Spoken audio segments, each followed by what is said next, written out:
La police, on vient de l'apprendre, qualifie cet acte de terrorisme. Ça y est. Alors, voilà.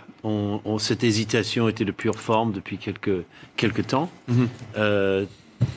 Et finalement, ça, c'est une recette typique. Ils ne veulent pas, une fois sur 10, ils pourraient se tromper.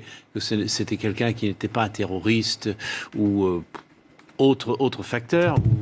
Mais voilà, c'est très clair à quoi on a affaire.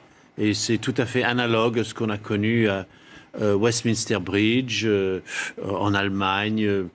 Alors là, c'est une combinaison de deux tactiques. C'est la voiture bélier suivie du débarquement du conducteur avec le couteau et qui continue.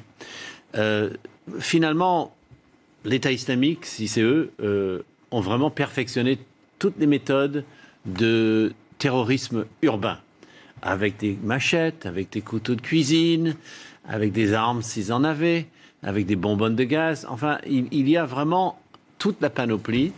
Et donc, si c'est la terreur qu'ils veulent, c'est un peu la terreur qu'ils sont en train d'obtenir. Parce que l'idée, c'est de nous faire peur de nous-mêmes et de tout.